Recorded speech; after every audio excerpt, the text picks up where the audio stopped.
امی کے مرنے کے بعد اس گھر میں صرف 3 لوگ رہ گئے تھے۔ میں، عائشہ، میرا چھوٹا بھائی نوید اور میرے ابو جو کہ اس محلے کی مسجد کے مولوی تھے۔ میں ایک مولوی کی بیٹی تھی اور اسی محلے میں ہم لوگوں کو ایک مکان جو تھا انہی محلے کے لوگوں نے رہنے کے لیے دیا ہوا تھا اور اس مکان کا کوئی ہم سے کرایہ وغیرہ نہیں لیتا تھا۔ میں اسکول تو زیادہ پڑھی ہوئی نہیں تھی، میں 5ویں تک پڑھی تھی کہ مجھے اسکول سے اٹھا لیا گیا تھا کیونکہ ہماری حیثیت نہیں تھی کہ مجھے مزید آگے تعلیم دی جاتی، لیکن میں اپنے باپ سے بے حد جو ہے باقی چیزیں جو ہے وہ سیکھی ہوئی تھی، کیونکہ میں ایک مولوی کی بیٹی تھی تو میں باقی سب کچھ جو ہے وہ اپنے باپ سے سیکھی ہوئی تھی اور باقی بہت کچھ جانتی تھی۔ میرا باپ جو ہے وہ محلے کا امام مسجد تھا اور محلے میں جا کر کے نماز جمعہ وغیرہ پڑھایا کرتا تھا اور وہیں سے اس کو بہت سا چندہ وغیرہ ایسی چیزیں اکٹھی ہو جاتی تھیں اور اسی لحاظ سے وہ لوگوں سے کچھ نہ کچھ مدد امداد لوگ اس کو دے دیا کرتے تھے اور ہمارے گھر کا نظام جو تھا وہ چلتا تھا۔ اس کے علاوہ مہینے بعد ایک لگی بدی سیلری جو تھی وہ تقریباً 30,000 کے لگ بھگ تھی، یہ بھی میرے باپ کو دی جاتی تھی مسجد میں نماز وغیرہ پڑھانے کی، امامت کرنے کی۔ اس مسجد کا مولوی جو کیونکہ میرے والد صاحب کو مقرر کیا گیا تھا اور یہاں پر میرے والد صاحب کو جو ہے وہ یہی سہولتیں میسر تھیں جو کہ میں نے ابھی آپ کو گنوا دی ہیں۔ میری عمر اس وقت 19 سال تھی اور جو نوید تھا وہ ابھی مجھ سے بہت چھوٹا تھا۔ نوید میں اور مجھ میں بہت فرق تھا، کم سے کم میرے اور نوید کی عمر میں 10 سال کا فرق تھا۔ نوید اس وقت 11ویں سال میں لگا ہوا تھا، وہ 10 سال کا تھا اور میں 19 سال کی تھی اور میں 20ویں سال میں لگی ہوئی تھی۔ اب سسٹم یہ تھا کہ جس گھر میں ہم لوگ رہتے تھے اس گھر کے صرف 2 کمرے تھے جو کہ آپس میں جڑے ہوئے تھے۔ اس کے علاوہ چھوٹا سا برآمدہ تھا اور اس کے علاوہ جو اور چیز تھی وہ کچن اور واش روم تھا۔ چھوٹا سا کچن تھا جو کہ برآمدے کے اندر ہی ہم لوگوں نے سیٹ کر رکھا تھا، بس اس کے علاوہ جو ایکسٹرا چیز تھی وہ واش روم تھی۔ بالکل چھوٹا سا گھر تھا جو کہ میرے خیال میں 2.5 سے 3 مرلے جگہ تھی جس پر یہ گھر بنا ہوا تھا۔ میں اپنے بھائی کے نوید کے ساتھ جو ہے وہ ایک کمرے میں سوتی تھی اور میرا باپ جو تھا وہ دوسرے کمرے میں علیحدہ سوتا تھا۔ ماں کے مرنے کے بعد سے لے کر اب تک اسی ترتیب سے ہم لوگ سوتے چلے آ رہے تھے۔ ماں کو مرے زیادہ عرصہ نہیں ہوا تھا، زیادہ سے زیادہ اس کو مرے ہوئے 8 مہینے ہو چکے تھے اور ان 8 مہینوں میں ہم لوگ جو ہے وہ اسی طریقے سے اب اپنی زندگی کو گزار رہے تھے، یعنی میں اور نوید ایک کمرے میں سوتے تھے اور میرا باپ جو مولوی تھا وہ دوسرے کمرے میں سوتا تھا۔ میں نوید کے ساتھ سوتی تھی تو میرے اندر کچھ جذبات جو تھے وہ جاگ جاتے تھے، لیکن میں اس بات کو لے کر کے اگنور کرتی تھی کہ وہ میرا بھائی ہے اور میں جو ہے اس سے عمر میں بھی تقریباً 10 سال بڑی ہوں اور میرے اور اس کے درمیان میں کچھ ایسی بات ہونی نہیں چاہیے۔ لیکن کب تک میں اپنے ان جذبات کو کنٹرول کرتی، آخر کار میں جو ہے اپنے آپ سے گزرنے لگی، اپنی حدوں سے گزرنے لگی۔ وہ ابھی 10 سال کا تھا، چھوٹا سا بچہ تھا، سویا ہوا ہوتا تھا تو میں کبھی کبھی اس کے ساتھ کچھ سوتے میں ہی شرارتیں شروع کر دیتی، کبھی اس کو کسی لحاظ سے تنگ کرتی، کبھی کسی لحاظ سے تنگ کرتی۔ مقصد صرف اپنے ذہنی سکون سے ہوتا تھا کہ چلو میں تھوڑا بہت اس کو تنگ کروں گی تو مجھے کچھ تھوڑا بہت ذہنی سکون میسر آئے گا۔ 19 سال کی میں ہو چکی تھی، ماں کا سایہ سر پہ نہیں تھا اور باپ تھا کہ اس سے جو ہے وہ اپنی مسجد سے اور پھر اپنے معاملات سے فرصت نہیں ملتی تھی، میری طرف توجہ کرنے والا کوئی نہیں تھا۔ یہی بات تھی کہ اب دن گزرنے کے ساتھ ساتھ میرے اندر کی لڑکی عورت بننے جا رہی تھی اور میں اب ہر وہ چیزیں کرنے لگی تھی جو کہ ایک عورت جو ہے وہ کرتی ہے، لہٰذا میں اپنے بھائی کا بھرپور فائدہ اٹھاتی تھی، لیکن یہ فائدہ میں ہمیشہ اس کا سوتے میں اٹھاتی تھی اور میں اس کو محسوس ہونے نہیں دیتی تھی کہ میں اس کے ساتھ یہ سب کچھ صرف اپنے ذہنی سکون کے لیے کر رہی ہوں۔ اگر وہ ان باتوں کو محسوس کرتا بھی ہوگا تو اتنا بڑا تو وہ تھا نہیں، صرف 10 سال کا تھا اس لیے بائک کو لے کر کے مجھے کسی بات کی فکر نہیں تھی اور میں اپنا کام روزانہ کی بنیاد پر کر جاتی تھی اور بائک کو پتہ بھی نہیں چلتا تھا۔ اس کام کے لیے مجھے جو ہے ایک چیز کی اور جو ہے وہ ایڈوانٹیج تھی، اور وہ تھی کہ وہ اونٹ گھوڑے بیچ کر سوتا تھا۔ ایک بار سو جاتا تھا تو اسے اٹھانا بڑا مشکل ہو جاتا تھا۔ صبح بھی اسے مدرسے کے لیے، اسکول کے لیے بڑی مشکل سے اٹھایا جاتا تھا، لیکن رات بھر وہ ایسے بے ہوشی کی نیند سوتا تھا کہ میں اس کے ساتھ کچھ بھی کر گزرتی تھی اسے پتہ نہیں چلتا تھا۔ لیکن سوال یہ تھا کہ وہ ابھی بہت چھوٹا تھا اور اس کے ساتھ میرا گزارا ممکن نہیں تھا۔ میں 19 سال کی ایک نوجوان لڑکی تھی اور مجھے جو ہے وہ بالکل جو ہے ایک بچہ ہی معلوم ہوتا تھا۔ میرے مقابلے میں وہ واقعی ہی بچہ تھا اور میں کبھی بھی اس سے زیادہ اپنا ذہنی سکون جو ہے حاصل نہیں کر سکی تھی۔ میں ذہنی طور پر ہمیشہ ڈسٹرب ہی رہتی تھی اور میرے معاملات اس کے معاملات جو تھے وہ کچھ اسی نوعیت کے تھے، لیکن بہرحال کہتے ہیں نا کہ نہ ہونے سے کچھ ہونا اچھا ہے، تو لہٰذا میں بھی اسی بات پہ گزارا کر رہی تھی کہ نہ ہونے سے کچھ ہونا جو ہے وہ بہتر ہے۔ میرا اور نوید کا اسی طریقے سے سارا سسٹم جو ہے وہ چلتا چلا جا رہا تھا، اور اس بات کی خبر ابھی تک گھر میں کسی اور کو نہیں تھی، کیونکہ یہ جو بھی کام تھا رات میں ہوتا تھا اور میرے اور نوید کے جو ہے وہ درمیان ہوتا تھا، اور ہم دونوں بہن بھائی ایک ہی بستر میں ہوتے تھے اور میں جو ہے اپنا ذہنی سکون حاصل کر لیتی تھی۔ لیکن نوید جو ہے وہ بھی اونٹ گھوڑے بیچ کر کے سوتا تھا۔ مجھے ابھی تک یہ نہیں پتہ تھا کہ نوید کو اس بات کا پتہ چلتا ہے یا نہیں چلتا، لیکن اگر اسے پتہ چلتا ہے تو وہ بولتا نہیں ہے، وہ خاموش لیٹا رہتا ہے، اور اگر اسے اس بات کا پتہ نہیں چلتا، وہ اس قدر گہری نیند سوتا ہے، تو پھر اس کا ایک ہی حال ہے کہ میں جب تک اس سے کوئی اعتراض نہیں ہے میں اس سے اپنا مکمل فائدہ جو ہے وہ حاصل کرتی رہوں گی۔ یہی تمام باتیں سوچ کر کے میرا وقت گزرتا چلا جا رہا تھا۔ محلے میں اڑوس پڑوس میں میری کوئی خاص سہیلی بھی نہیں تھی، کیونکہ میں نے آپ کو بتایا نا کہ ہم لوگ جو ہے وہ کچھ زیادہ کھاتے پیتے نہیں تھے اور لوگوں کے رحم و کرم پر ہی پڑے ہوئے تھے کہ مولوی کی بیٹی ہے، مولوی کا گھر ہے، چلو یار ان کو روٹی دے آؤ، مولوی کی بیٹی ہے، مولوی کا گھر ہے، چلو جاؤ ان کو فلاں چیز دے آؤ۔ اسی طریقے سے ہم لوگوں کا گزارا چلتا تھا۔ اس لیے محلے کی جو باقی لڑکیاں تھیں وہ میرے ساتھ کچھ کھیلنا یا رہنا زیادہ پسند نہیں کرتی تھی، کیونکہ ان کے اندر ایک میں تھی جو کہ اب میرے اندر نہیں تھی، کیونکہ وہ میں اس لیے تھی کہ وہ ہم لوگوں کو ناشتہ کھانا وغیرہ یا اس قسم کی چیزیں یا اپنے اترے ہوئے کپڑے یا اس قسم کی چیزیں جو کہ ان کے استعمال کی ہوتی تھیں ہمیں دیتی رہتی تھیں۔ اب سیدھی سی بات ہے کہ ان کی نظر میں وہ تو نہیں ہو سکتی تھی جیسا وہ خود کو سمجھتی تھیں، یا پھر وہ اپنے بہن بھائیوں کو سمجھتی تھیں، یا پھر اپنے لوگوں کو سمجھتی تھیں۔ میں تو ان کے لیے مطلب ایک جو ہے وہ ان کے مقابلے میں بہت نیچ تھی، اور ان کے مقابلے میں میں بہت زیادہ جو ہے وہ ایک غریب لڑکی تھی، تو مجھے جو ہے وہ ظاہری بات ہے کہ اس طریقے سے تو وہ اپنا نہیں سکتی تھی۔ اسی لیے گھر بھر میں میرا صرف ایک ہی دوست تھا اور ایک ہی میرا رازدار تھا اور ایک ہی میرے ساتھ کھیلنے کودنے کے لیے بندہ تھا، اور وہ تھا میرا چھوٹا بھائی نوید، اور میں نوید کے ساتھ ہی اپنا وقت گزارا جو ہے اسی طریقے سے کرتی چلی جا رہی تھی۔ میرا باپ بھی ان چیزوں کو سمجھتا تھا، اسے بھی اس بات کا پتہ تھا کہ ہم لوگ کوئی لینڈ لارڈ نہیں ہیں، اور جو کچھ بھی مسجد سے ملتا ہے یا لوگ جو ہے جو بھی مدد امداد کرتے ہیں یا جو اس کی سیلری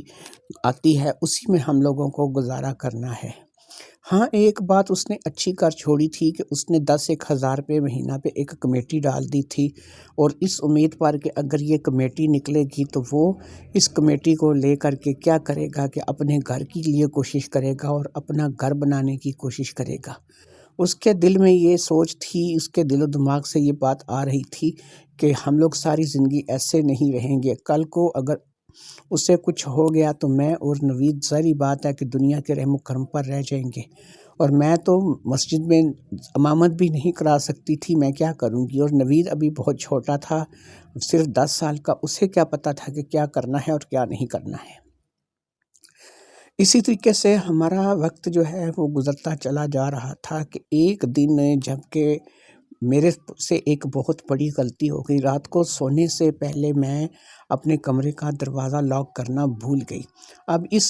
میں پتہ نہیں کیا مصلحت تھی کہ میں نے اس روز جب سونے کے لیے لیٹی تو مجھے نیند واقعی میں بہت زیادہ آ رہی تھی، اور رات کے کھانے کے بعد ہی میری آنکھیں جو ہے وہ بوجھل ہونی شروع ہو گئی تھی، اس لیے میں باہر کا دروازہ جو ہے وہ بند کرنا بھول گئی۔ قریب آدھی رات کو جب میں اٹھی تو اب مجھے اس بات کا پتہ نہیں تھا کہ میں نے دروازہ جو ہے وہ بند کیا ہوا ہے یا نہیں کیا ہوا ہے۔ مجھے اس چیز کا کیونکہ اندازہ نہیں تھا، تو میں نے حسب روایت جب دیکھا کہ میرا بھائی نوید بھی میرے ساتھ ہی سو رہا ہے، تو میں نے دوبارہ سے اپنی شیطانیوں پر آ گئی، اور میرے اندر جو ہے وہ پھر وہی بھاونائیں، وہی جذبات جاگ اٹھے جو کہ میں ہمیشہ اپنے بھائی کے ساتھ کرتی رہتی تھی۔ اب ان تمام باتوں کو لے کر کے میں اپنے بھائی کے ساتھ موج مستی میں مگن تھی کہ ایک دم سے کمرے کا دروازہ کھلا، اور میرا باپ جو کہ مولوی تھا، اور وہ کمرے کے اندر داخل ہوا۔ اندر داخل ہوتے ساتھ ہی اس نے لائٹ کا بٹن آن کر دیا۔ جیسے ہی لائٹ آن ہوئی تو اس نے مجھے دیکھا، اور مجھے میرے بھائی کے ساتھ اس نے دیکھا تو وہ آگ بگولا ہو گیا۔ فٹافٹ سے آگے بڑھ کر اس نے مجھے ایک زوردار تھپڑ جڑ دیا۔ میں بھی وہیں پر سہم کر بیٹھ گئی۔ میں آگے سے کوئی بات نہیں کر سکتی تھی، اور نہ ہی کوئی کسی قسم کا احتجاج کر سکتی تھی۔ میں کچھ بھی بات نہیں کر سکتی تھی، کیونکہ اگر میں کچھ بات کرتی تو اڑوس پڑوس محلے میں یہ بات جو ہے وہ بہت جلد پھیل جاتی، کیونکہ گھروں کے ساتھ گھر بنے ہوئے تھے۔ یہ ایک بستا ہوا آباد محلہ تھا، اور میں یہاں پر جو ہے وہ کوئی تماشا نہیں کر سکتی تھی، اور میں تماشا کرتی بھی کیسے، غلطی تو بہرحال جو بھی تھی وہ میری تھی۔ تھپڑ مارنے کے بعد مجھے میرے والد صاحب نے برا بھلا کہا، اور مجھے جو ہے وہ یہاں سے چلنے کے لیے کہا۔ نوید کو اسی کمرے میں سوتا ہوا چھوڑ کر کے وہ مجھے وہاں سے باہر لے آئے۔ وہاں سے باہر آنے کے بعد انہوں نے مجھے اپنے کمرے میں چلنے کا اشارہ کیا، اور میں جو ہے ان کے ساتھ ان کے کمرے میں آ گئی۔ میں اور نوید ایک ہی چارپائی پر سوتے تھے۔ اسی طرح والد صاحب کے کمرے میں بھی ایک ہی چارپائی تھی، اور اس چارپائی پہ میرے والد صاحب سوتے تھے۔ انہوں نے مجھے اسی چارپائی پہ چلنے کے لیے کہا، اور خود وہ واش روم کی طرف بڑھ گئے۔ میں اب ان کی حکم عدولی نہیں کر سکتی تھی۔ میں نے جو کچھ کیا تھا اس کے بعد میرا بولنا بالکل نہیں بنتا تھا، اس لیے میں نے بالکل خاموشی اختیار کر لی تھی، اور جا کر کے ان کی چارپائی پر لیٹ گئی تھی۔ وہ واش روم چلے گئے تھے، اور تقریباً 5 منٹ کے بعد وہ واش روم سے آئے۔ انہوں نے کمرے میں آ کر کے اپنے کمرے کی کنڈی کو اچھی طرح سے بند کیا، اور پھر وہ آ کر میرے ساتھ ہی بستر پر لیٹ گئے۔ اب انہوں نے مجھے مخاطب کیا، اور انہوں نے مجھے کہا، افضا تمہیں کیا ہو گیا ہے؟ عائشہ تمہیں کیا ہو گیا ہے؟ میں ان کی بات کے جواب میں بالکل خاموش رہی، اور میں نے انہیں کسی قسم کے کسی بات کے جواب دینا مناسب نہیں سمجھا۔ انہوں نے کہا، دیکھو عائشہ، تم یہ جو کچھ کر رہی ہو یہ غلط ہے۔ یہ صرف جو ہے وہ اس کے، تمہارا بھائی ابھی بہت چھوٹا ہے، تم اس کے لیے کیا کر رہی ہو؟ اب اگر ابھی سے تم اسے ان کاموں میں لگا دو گی تو وہ کیسے جو ہے بلے پھولے گا، کیسے اس کی عمر بڑھے گی، کیسے وہ ہے اچھی جان اچھی صحت کا مالک بنے گا۔ ابھی سے تم جو ہے اسے اس کام میں لگا دو گی تو وہ بیچارہ تو جو ہے وہ بیمار ہو کر کے رہ جائے گا۔ تمہیں پتہ نہیں ہے کہ شاید اس بات کا کس قدر نقصان جو ہے وہ کل کو تمہارے بھائی کو جو ہے وہ اٹھانا پڑ سکتا ہے۔ تمہیں عائشہ ذرا بھی شرم نہیں آئی کہ تم نے نوید کے ساتھ جو ہے وہ ایسا کام کیا، اور نوید بیچارہ جو ہے وہ ابھی اتنی عمر کا نہیں ہے، اور نہ ہی اس بیچارے کو جو ہے وہ کسی قسم کے کسی بات کا کوئی تجربہ ہے۔ بہرحال تم نے جو بھی اپنے بھائی کے ساتھ کیا وہ کچھ اچھا نہیں ہے، اور تمہیں ایسا اپنے بھائی کے ساتھ بالکل نہیں کرنا چاہیے تھا۔ اس سے تمہارے بھائی کی صحت پر بہت اثر پڑے گا، اور یقین کرو کہ وہ بہت زیادہ کمزور ہو سکتا ہے، یا پھر اس کے لیے کوئی بیماری بھی اس سے لگ سکتی ہے۔ لہٰذا ان باتوں کی ابھی تمہیں سمجھ نہیں ہے۔ تم ایک جوان لڑکی ہو، اور وہ بالکل ایک چھوٹا سا بچہ ہے۔ تمہارے اور اس کی عمر میں تقریباً 10 سال کا فرق ہے، اور تم نے جو ہے ابھی سے اسے اس طرف لگا دیا ہے۔ بہرحال میں امید کرتا ہوں کہ تم آئندہ سے اس کے پاس نہیں جاؤ گی، اور اس کو ایسے کاموں پر آمادہ نہیں کرو گی۔ اوپر سے یہ ہے کہ وہ بھی اس قدر بے ہوشی کی نیند سوتا ہے کہ پتہ نہیں کہ اسے اب اس بات کا پتہ بھی چلتا ہے یا نہیں کہ جو اس کے ساتھ تم کرتی ہو یہ ہو رہا ہے یا نہیں ہو رہا۔ بہرحال جو بھی ہے، اب تم جو ہے اس کے پاس نہیں جاؤ گی، اور تم اس سے ہمیشہ دوری بنائے رکھو گی۔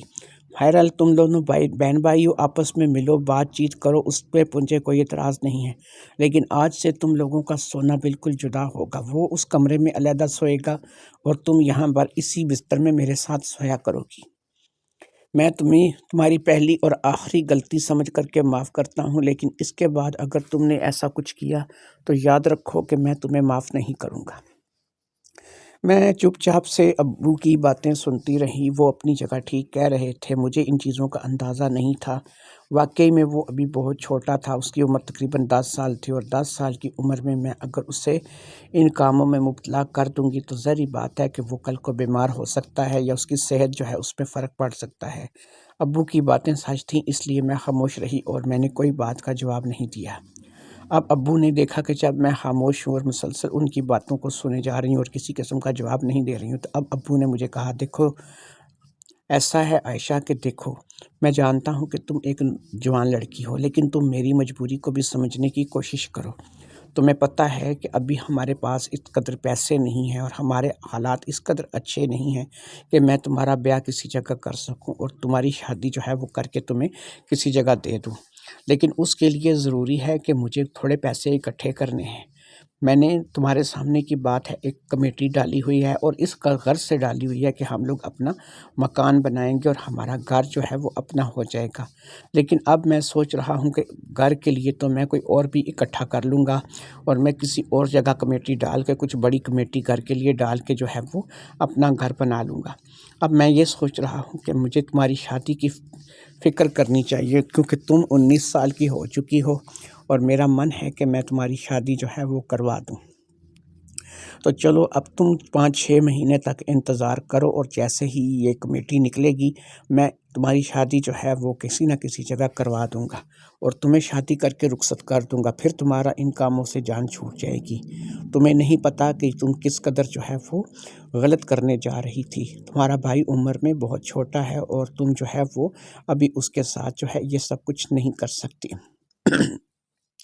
باپ کی باتوں میں مسلسل خاموش تھی، لیکن صرف سر ہلائے چلے جا رہی تھی، کیونکہ میں جانتی تھی کہ میرا قصور ہے اور میں اس بات کو لے کر کے بالکل نہیں بول رہی تھی۔ باپ کے اس سارے لیکچر کے بعد جو ہے میں اپنے سونے کے لیے لیٹ گئی اور پھر باپ جو ہے وہ دوسری طرف منہ کر کے اپنے سونے کے لیے لیٹ گیا۔ سوتے میں تقریباً کوئی 2 گھنٹے کا ٹائم گزرا ہوگا کہ 2 گھنٹے کے ٹائم کے بعد مجھے کچھ ایسا محسوس ہوا کہ جیسے جو ہے میں تو ایک طرف منہ کر کے لیٹی ہوں، لیکن میرے باپ نے بھی اسی طرف منہ کر لیا ہے جس طرف میں منہ کر کے لیٹی ہوئی تھی، یعنی کہ میری پیٹھ اب میرے باپ کے ساتھ جو ہے وہ ٹچ ہو رہی تھی اور میرا باپ جو ہے وہ اس طرف منہ کر کے لیٹ گیا تھا کہ میری پیٹھ جو تھی وہ میرے باپ کے ساتھ ٹچ ہو رہی تھی۔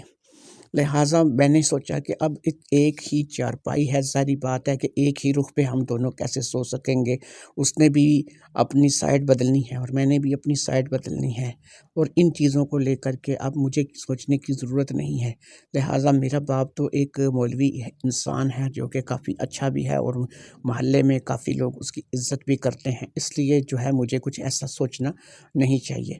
اس رات کی صبح ہو گئی اور اسی طریقے سے ہم لوگ جو ہے اب اسی طریقے سے روزانہ اسی کمرے میں سونے لگے۔ نوید کا کمرہ علیحدہ کر دیا گیا تھا اور میں اپنے باپ کے ساتھ ہی ایک کمرے میں سونے لگی تھی، لیکن اب میں ایک چیز کو محسوس کرنے لگی تھی کہ وہ میری غلط فہمی نہیں تھی جو کہ پہلی رات کو میں نے محسوس کیا تھا۔ اب میرا باپ جو ہے وہ سوتے میں میرا فائدہ اٹھانے لگا تھا۔ اس نے اس بات کا جو ہے وہ تہیہ کر لیا تھا کہ اب وہ میرے ساتھ وہی سب کچھ کرے گا کہ جو شاید میں نوید کے ساتھ کرتی چلی آ رہی تھی۔ پھر اسی طریقے سے جب 3 سے 4 دن گزر گئے اور میرے باپ نے دیکھا کہ میری طرف سے کسی قسم کا کوئی احتجاج نہیں ہوا ہے اور میں جو ہے اس کے ہر ظلم کو اب برداشت کرتی چلی جا رہی ہوں اور اس کی کسی بات کا جواب نہیں دیتی، تو آہستہ آہستہ اب وہ اپنی حدوں کو کراس کرنے لگا اور پھر ایک دن اس نے اپنی حد کو کراس کر ہی دیا۔ مجھے اس نے ایک لڑکی سے ایک عورت بنا دیا اور پھر میں خاموشی کے ساتھ یہ ظلم بھی سہ گئی اور چپ چاپ جو ہے وہ اپنا وقت گزارنے لگی۔ اب یہ سسٹم روزانہ ہی چل نکلا اور میں روزانہ ہی اپنے باپ کے ساتھ اب وہ کھیل کھیلنے لگی کہ جو شادی کے بعد مجھے اپنے شوہر کے ساتھ کھیلنا تھا۔ لیکن کیا کرتی، میں خود بھی مجبور ہو رہی تھی، میں اپنے باپ کو روک نہیں رہی تھی، کیونکہ مجھے اب خود بھی ایسی چیز کی ضرورت تھی اور مجھے یہ چیز جو ہے اب ذہنی سکون مل رہا تھا۔ اس ذہنی سکون سے میں کافی مطمئن تھی، کیونکہ میرا جو باپ تھا وہ نوید نہیں تھا، اور نوید تو بھی ایک چھوٹا سا بچہ تھا جس کے پاس یقین کریں کہ ابھی کچھ بھی نہیں تھا کہ جو مجھے صحیح طور پہ ذہنی سکون میسر کر سکتا۔ لہٰذا نوید سے تو بہت زیادہ بہتر جو ہے وہ میرا باپ تھا، اور میرے باپ نے واقعی اس چیز کو لے کر کے ثابت بھی کیا۔ اسی طریقے سے میری اور ان کی انڈرسٹینڈنگ بڑھتی چلی جا رہی تھی، اور اب تو دن میں بھی، سوتے میں، جاگتے میں، جب کبھی بھی وہ مجھے ذہنی سکون پہنچانا چاہتے یا میں ان سے ذہنی سکون لینا چاہتی، تو ہم دونوں کے درمیان جو ہے اب کسی قسم کی کوئی بات، کوئی پردہ نہیں رہا تھا۔ میں ان کو اچھی طرح سے جان چکی تھی اور وہ مجھے اچھی طرح سے جان چکے تھے۔ ہمارا اب یہ جو آپسی تعلق تھا، یہ اب میرے بھائی سے چھپا نہیں رہا، اور پھر میرے بھائی نے بھی اس بات کو جان لیا، کیونکہ ایک ہی گھر میں رہ کر کے ایسا نہیں تھا کہ اس کو پتہ نہ چلتا، لہٰذا وہ بھی اس بات کو جان گیا، اور اسے بھی اس بات کی خبر ہو گئی کہ میرے اور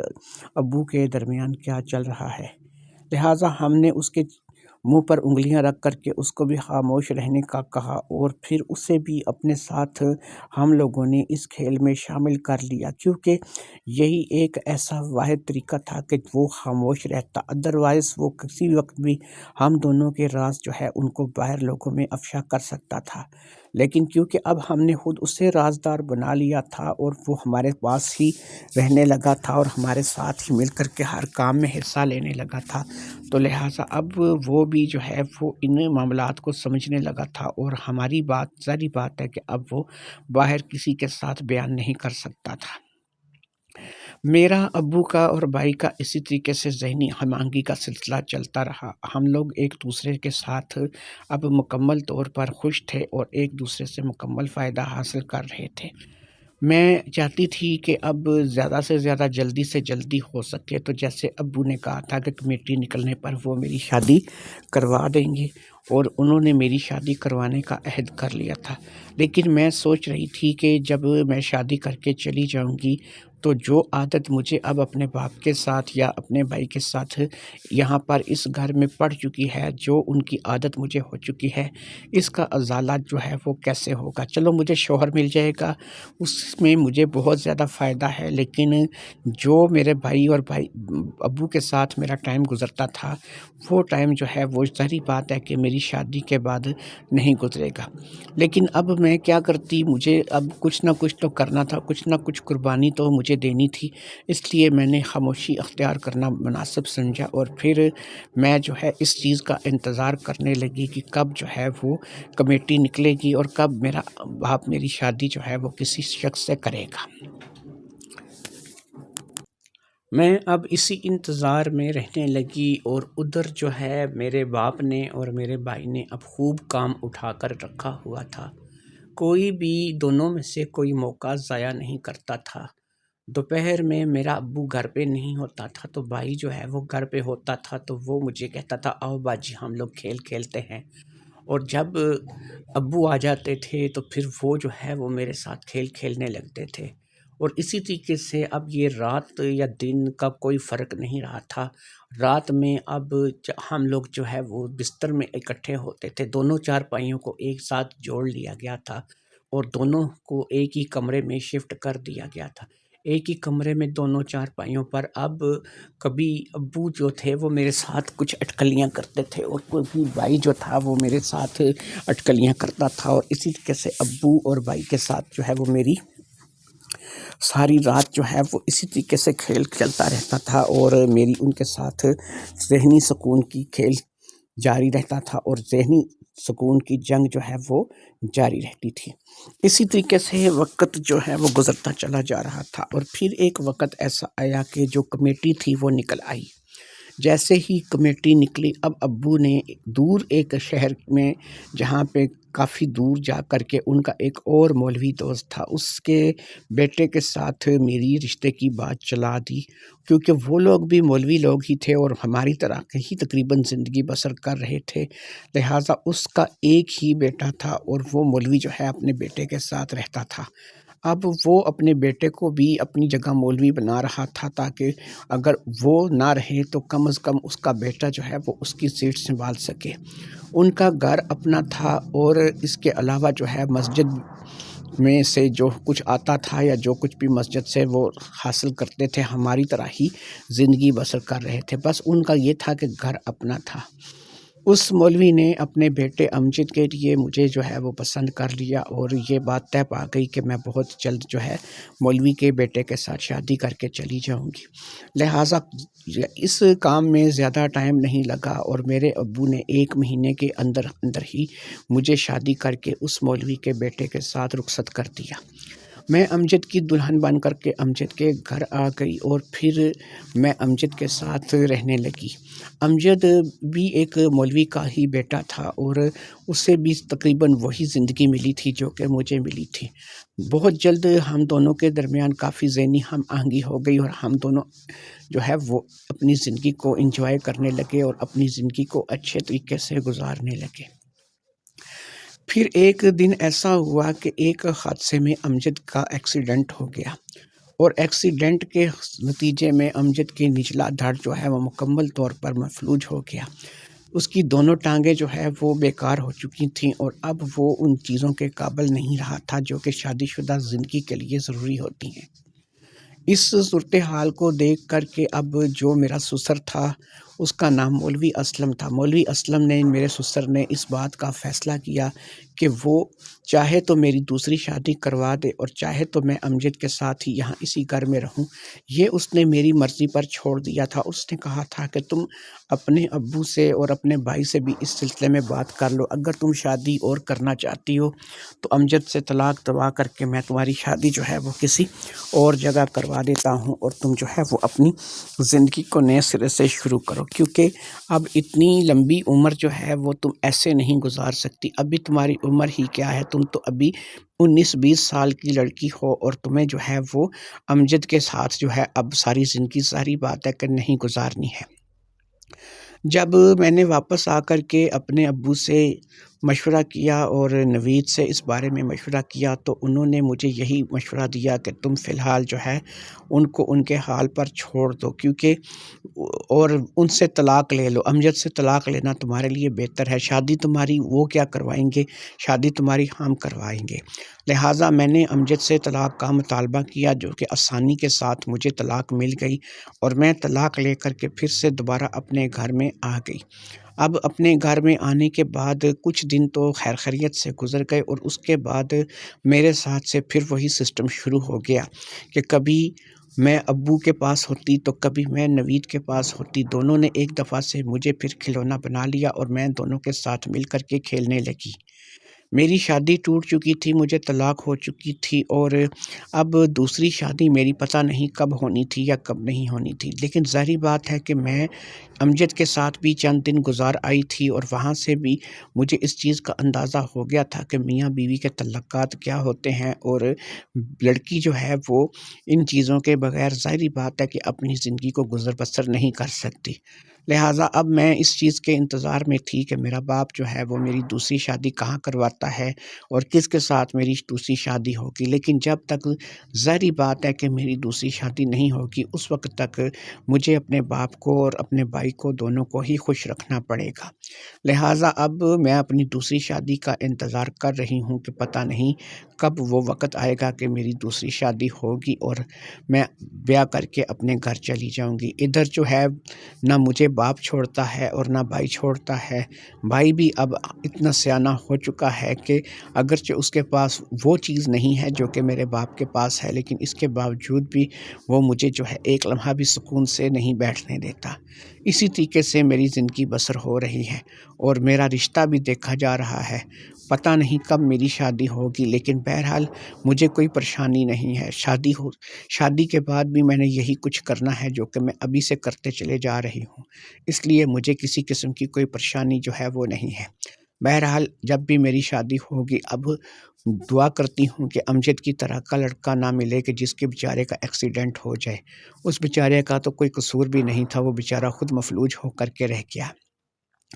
امجد کا باپ جو تھا وہ بہت اچھا انسان تھا، وہ چاہتا تو امجد کے مرنے کے بعد وہ خود مجھ سے فائدہ اٹھا سکتا تھا، لیکن ہر مولوی ایک جیسا نہیں ہوتا اور ہر شخص ایک جیسا نہیں ہوتا۔ اسی لیے میں اب اپنے گھر میں واپس آ چکی تھی، ایک دفعہ پھر اپنے بھائی اور اپنے باپ کی بیوی بن کر کے میں یہاں پر اپنی زندگی گزار رہی تھی۔ میرا بھائی اور میرا باپ جو ہے وہ مجھے اسی طریقے سے استعمال کر رہے تھے کہ جیسے میں ان کی بیوی ہوں۔ وہ تو مجھے لگتا تھا کہ من ہی من میں اس بات کو لے کر کے خوش تھے کہ ان کی استعمال کی چیز جو تھی وہ اب چلی گئی تھی، اور اس حادثے کے بعد ایک دفعہ پھر میں انہیں واپس مل گئی تھی۔ بس یہی میری کہانی تھی جو کہ گزر رہی ہے۔